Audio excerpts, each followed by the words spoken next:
Hello everybody, Rosanna here, Rosy Glow, and I have been meaning to make this video for a long time.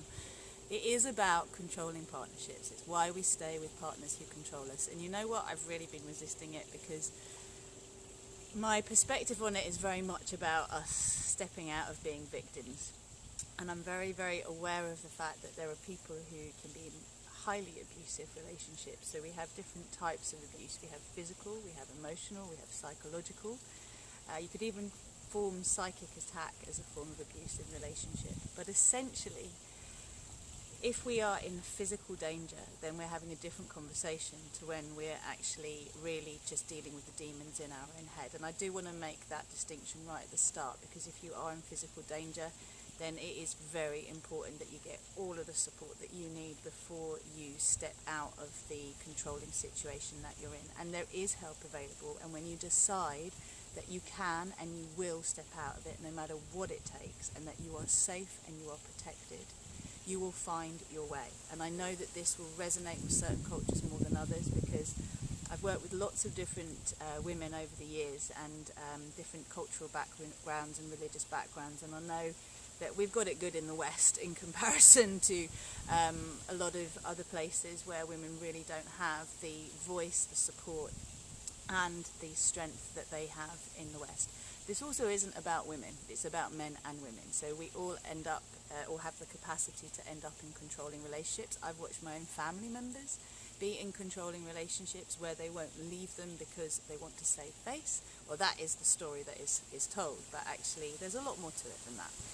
I've been in controlling relationships myself, and I have controlled without seeking to, so it's been my subconscious programming, and everything I'm sharing is out of love. So basically, people tend to come to me because they've got some interest in my Fearless, Empowered and Free to Be Me program or my Conceive with Ease program. And both programs, when we get to breakthrough calls, we get to this point that we have to ask the question is, if I'm in a relationship, is this relationship supporting what I truly want? And it is always disheartening when I find myself talking to someone who, on the one hand, in their profile and what they've said to me, they're desperate to change, they want to change now, they're ready for it, they'll do whatever it takes, and then when it comes to it, they are at the mercy of another person's budget, opinion, decision.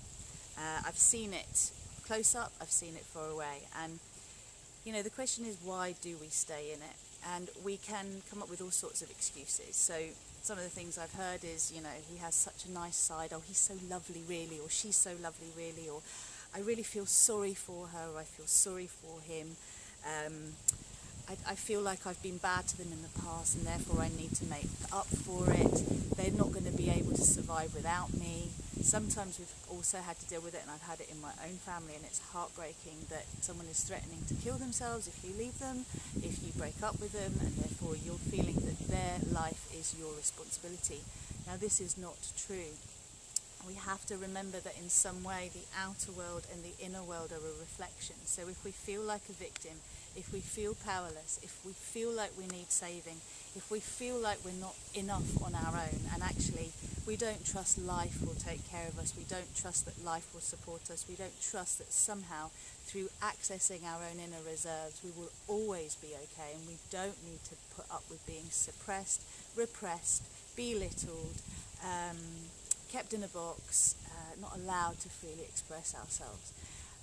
This is where it really lies. So it lies in martyrdom and victim consciousness. I made quite a lot of notes about this, but what I wanted to say is staying in a relationship like this is a form of abuse in itself, and a form of self-abuse, because the prison door is always open. Yeah, you might have to plan well and strategize and get the right kind of support and information and guidance to be able to get out of an unhealthy marriage or an unhealthy relationship. Also, you have the opportunity to raise the bar and to say, this is unacceptable to me, meet me here. But obviously you are going to have to meet yourself in a new and healthy place if you want someone else to meet you there.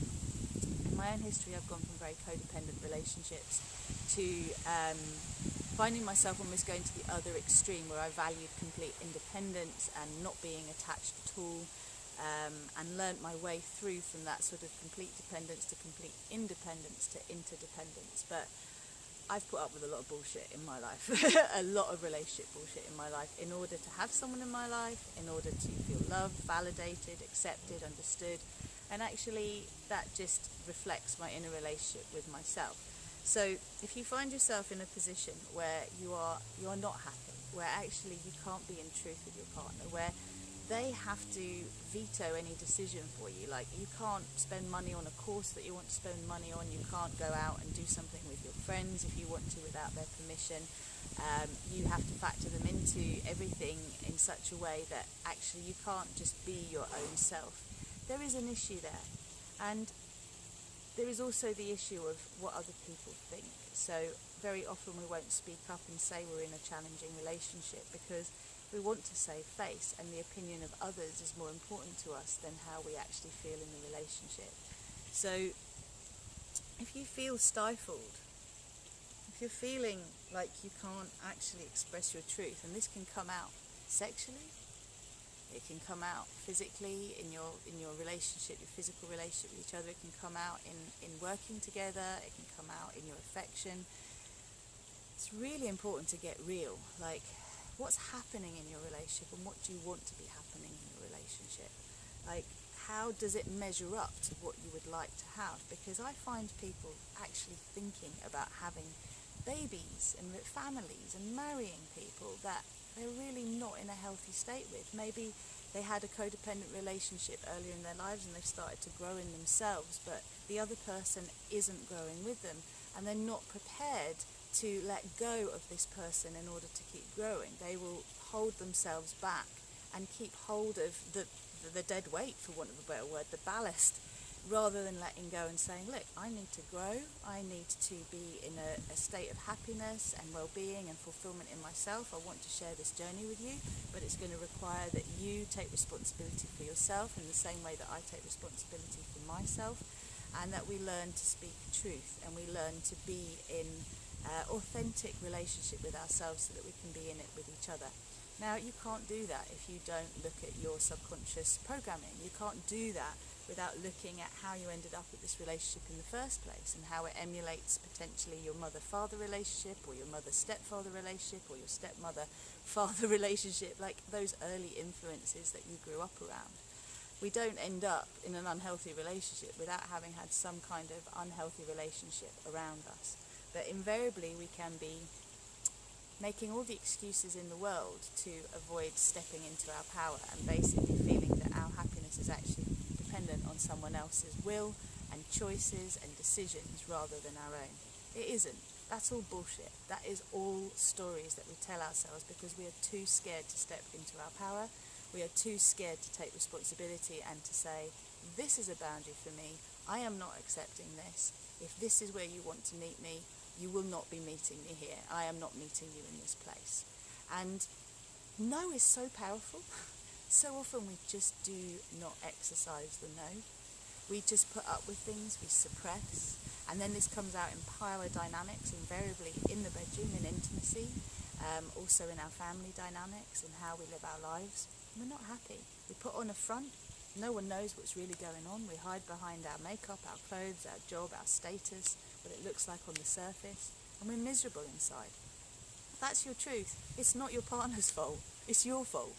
And I don't mean that in a blame way. Please take it the way I mean it from my heart, which is you can't look and point the finger at the other person and say they're making you miserable.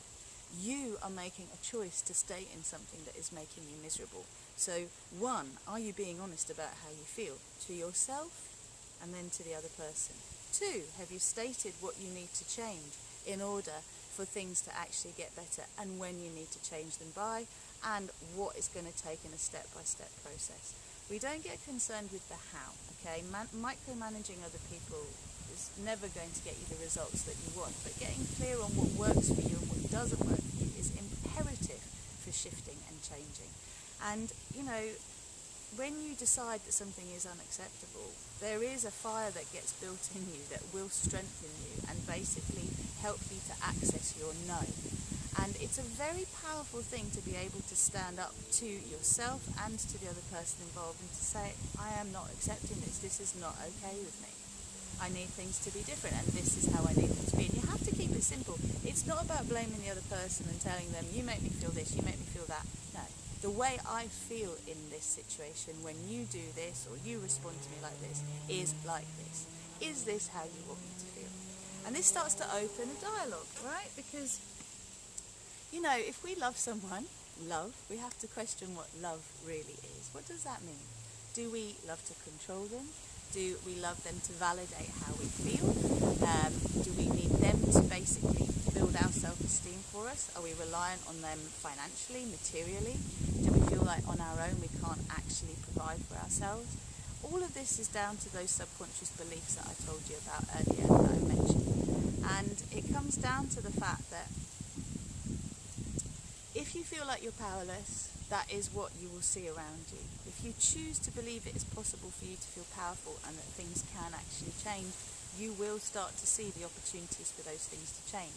Yes, you are going to have to accept that the person you love or claim to love, if they are not willing to grow and take responsibility and build a more authentic relationship with themselves, you are likely to outgrow them and to move beyond them. And no, it's not okay to stay in a relationship because you want to keep other people happy. It's not okay to stay in a relationship because you feel like you haven't worked on your marriage long enough. There are certain levels of behaviour that are just not acceptable. It's not okay to stay in a relationship because you've spent so long in it already that you want a return on your investment. It's not okay to stay in a relationship because you're miserable as fuck, sorry for swearing, but you know, you've got nice things around you. All of that stuff, that's your choice, your responsibility. So if you want things to change, you are going to need to change. And it takes with a brave step. It takes the first step, which is the brave step of saying yes to yourself and starting to build a relationship with you that is based on honesty and integrity and authenticity. From there you can start to have a dialogue with those around you, with your partner, your boyfriend, your girlfriend, your mother, you know, whoever it is that you're having a toxic relationship with. Let's actually look and let's understand that when we feel like we are controlled by another person, the actual controller in our lives is ourselves, okay? When we stay because we're scared of what others will think if we leave, we recognise that basically we stay because it's easier to blame someone else for our unhappiness rather than take responsibility for our own lives. This is true for health as well, it's true for well-being. It's easier to blame the government, easier to blame the medical system, it's easier to blame the schools, it's easier to blame your boss than it is for you to actually take some responsibility and say, how am I showing up here? What is the reason that I'm here? I mean, I see clients of mine staying in very toxic relationships for the sake of the children. It's not for the sake of the children. It's that we're too scared to step beyond where we're at. And the conditioning around the children, just to put this in perspective, is if you are in an unhealthy relationship with someone and you're staying with them because you have children with them, all they are learning about relationships is the state of your unhealth with the person that you've had these children with.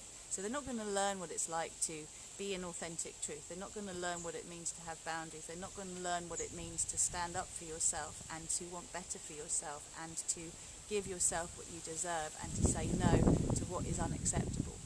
They're just going to emulate, either by doing exactly what you did or rebelling and doing the opposite, the relationship choices and the programming that you've given them. So it takes guts to be able to step forward and say, you know what, I'm not doing this anymore, this isn't my truth. As much as I know it's going to hurt you and it hurts me, this is not my truth. I feel responsible for your happiness, I feel responsible for your well-being, and I know that that isn't true. I am responsible for myself. I spent years in many relationships actually, just because I couldn't bear to think of the person I was with lonely on their own on their sofa wondering what they'd done, or somehow feeling worthless and lonely, and taking responsibility for where they didn't show up for themselves. It's never going to help them to grow, right? So let's just say we also stay because we would rather believe we are weak than powerful. If we actually don't have choice, if we don't have the ability to move out of something, that just perpetuates this idea that we are victims, we are powerless, and therefore we don't have to take responsibility. Now, you can do that, you're just not going to be happy. That's why you stay in a controlling relationship. We The outer controller in our lives, so if it's another person, is actually a mirror of the inner need to control everything in order to feel safe. And this is based on early conditioning. So it's the endless people-pleasing we learn in early childhood in order to get something we want and to make someone else happy. So as children we learn very quickly, just through observing our family members, the people who look after us, what gets a result. You will hear that some little girls have their daddies wrapped around their little finger, and the mummy's boys who always get mummy's attention and are able to manipulate and control mum. Kids are infinitely good at adapting their behaviour to get the results they want from babies. This is what we're programmed to do. We're programmed to survive the families that we're born into. However, that kind of behaviour means that we'll either veer towards being people pleasers our whole lives and suppressing our own truth, our own emotional state, which can lead to us making relationship choices that are really toxic and leave us feeling powerless and victims. Or we end up rebelling completely the other way, as I said, and there's a term that is throwing the baby out with the bathwater, which is basically not taking the best and leaving the rest, but going completely to the other extreme, where we're just basically rebelling against everything that came to us, and we are no happier in that rebellion than we are in emulating what was gifted to us as the appropriate way to behave.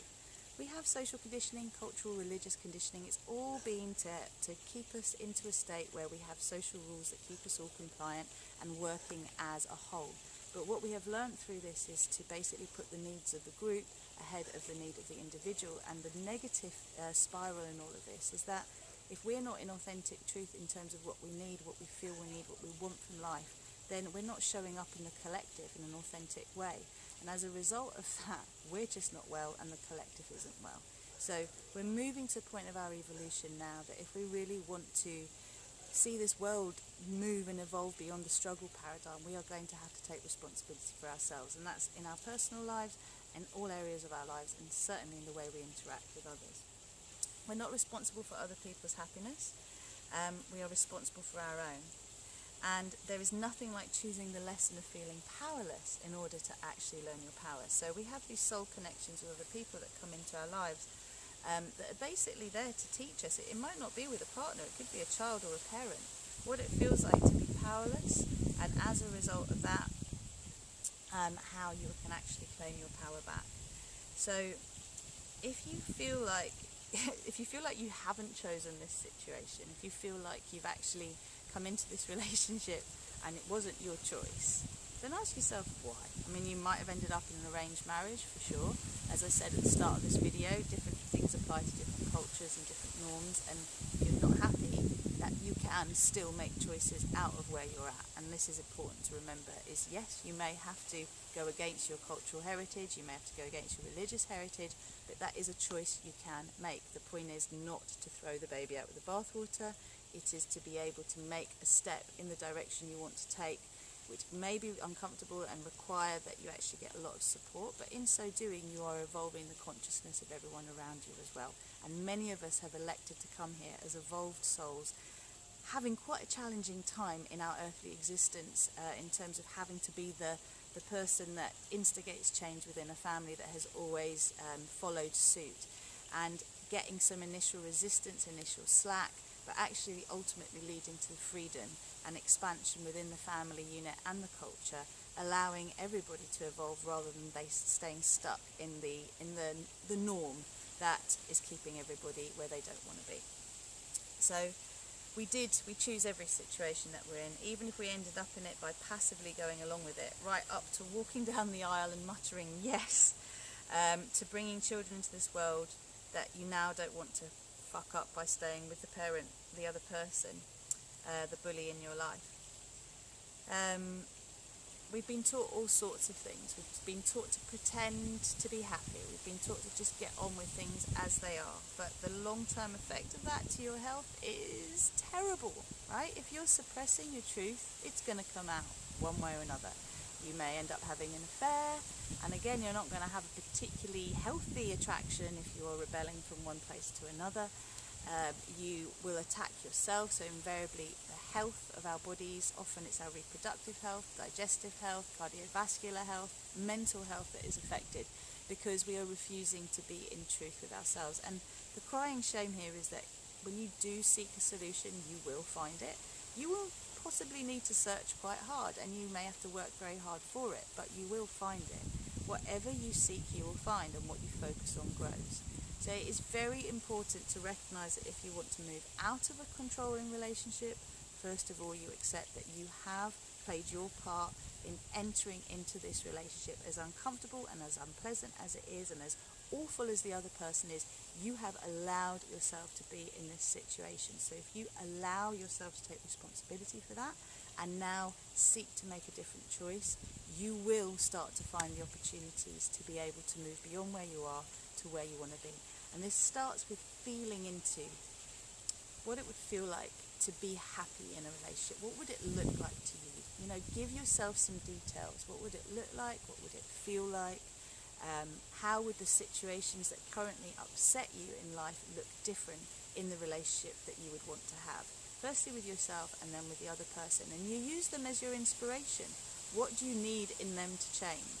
But first of all, what do you need in yourself to change to allow them to change? Whether it's about womaning up, whether it's about manning up, this is about you sticking to your word. This is about you following through on things that you say you're going to do. And what I see people do invariably is set themselves impossible tasks. Okay? They basically look to leap higher than they know they can instead of making small incremental changes. And it really does help to have support if you are looking to make a change, which is where people like me actually come in. Because doing something on your own, not knowing how to do it, is more challenging than actually working with someone who can help you strip away how you bullshit yourself, how you lie to yourself, how you make do with things that actually aren't acceptable, and what steps you can actually take to be able to move from where you are to where you want to be. This all starts with a breakthrough call, and from there you work out what would benefit you most in terms of moving forward, whether it's group coaching, one-to-one coaching, and which of the programs that I offer, which of the content programs I offer would be most beneficial. I do believe every adult in this planet will benefit from doing the Fearless, Empowered and Free to Be Me program, and everyone who's thinking about having a baby, who's being challenged to have a baby, will benefit from the Conceive with Ease program. These are so complex, complete, fulfilling programs. Like, in terms of overgiving, you really get your money's worth. And I've seen what other people are putting out there, and I'm like, wow. This has really given me a lot of confidence in what I offer, because it is multidimensional. It's helping you see things from a third-dimensional, fear-based paradigm to a sort of fourth-dimensional, yes, change is possible paradigm, to a fifth-dimensional, wow, I am the co-creator of my reality and I can instigate this change paradigm. And it helps you operate in all three. So there is a way. The way starts with the yes. It's learning how to be in this world so you're consciously co-creating what you want rather than miscreating without knowing how you're actually doing that. And from there on in, it's about saying yes to yourself. So if you want out, admit that to yourself. If you want things to change, admit that to yourself. Write down how you want them to change. Hold yourself accountable to this and be willing to accept that the other person has their free will. They may grow with you, they may not. But nothing is going to change unless you change first, because you've got to raise the bar. They will either meet you there or they won't. This is where non-attachment comes in. This is where forgiveness, compassion and non-judgment come in. And again, we need support with those, because we need to first be able to connect to ourselves in that way before we can do that with another. I'll leave this there. I value your comments, and I invite you to remember that you do have a choice. You are not a victim. The reasons that you will stay are all stories that you tell yourself that basically confirm the narrative you grew up with, which ultimately holds you in a place you don't want to be. So if you're not happy, then it's time to examine that narrative. And that's where what I do comes in. I'll leave it there. Do book a breakthrough call if you want to do that. Then please follow the link for registering your interest for a breakthrough call. If you are not looking to have a pregnant, then you're looking for a breakthrough.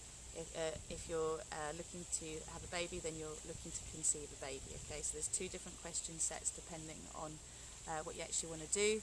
When you fill out those questions, I'll be alerted. You will get an email from rosanna@rosieglow.com, so please do whitelist that email address. Check your spam, your promotions, because you'll be invited then to pay for the call and to book a breakthrough call with me. So I'll give you access to my calendar, and I'll be very happy to speak with you. I'll also put a link to the video that is what you actually get out of a breakthrough call, because in itself it is a breakthrough. It will tell you what you need to do next, And sometimes you need to do some work before you're ready to work with me on a deeper level. So we get very clear on that through the call. And if you do decide that you want to actually continue to work with me and do some group coaching or one-to-one coaching or invest in one of my digital programs, with the exception of just the digital-only self-study option, if you do sign up to the group or the one-to-one coaching, we will take the price of the breakthrough call off your group or one-to-one coaching cost. Okay, so that's me investing in you because I believe in you once you've invested in yourself. Take care. Lots of love.